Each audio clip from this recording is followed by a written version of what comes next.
Meron ako ditong 2 perasong green papaya. Babalatan ko muna ito.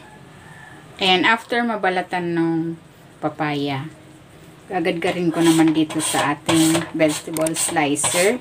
Pero kung walang ganitong slicer, pwede rin namang hiwain na lang.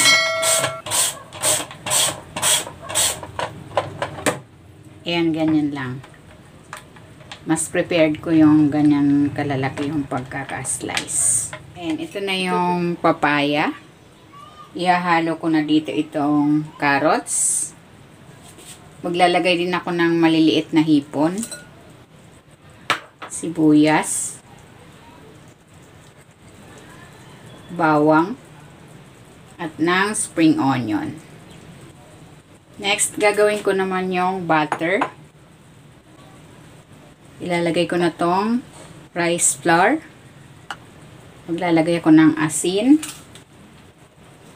Paminta. Pwede kayong maglagay dito ng mga pampalasa of your choice.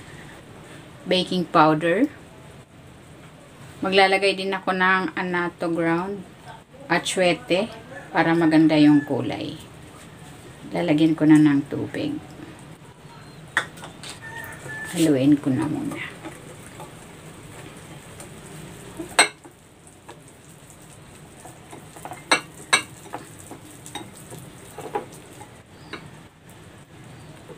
Ayan.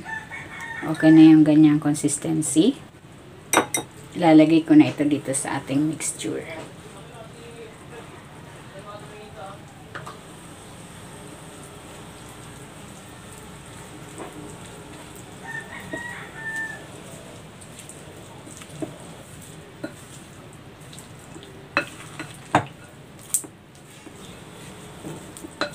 Ayan, okay na ito. Pwede na natin itong lutuin. Ayan, nagpainit na ako ng mantika. Maglalagay na ako ng papaya mixture dito sa platito. Lagyan natin ng 2 maliit na hipon. Then, i-slide natin dito sa mantika. Cooking oil.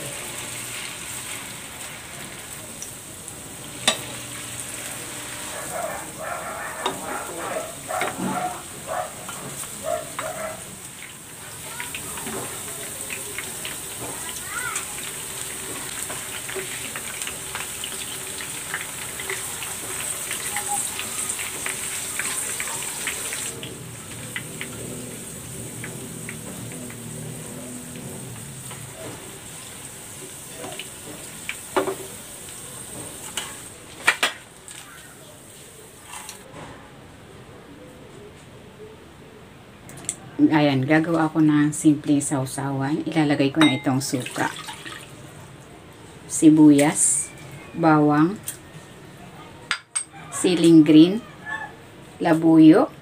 Maglalagay din ako dito ng pipino, asin, asukal, kalamansi, paminta. At maglalagay ako ng patis. Ito ay optional lang. Haluin ko muna hanggang sa matunaw yung asin at yung asukal. Ayan, okay na ito.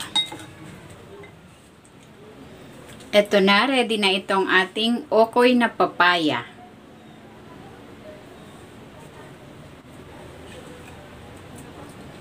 Tikman na natin.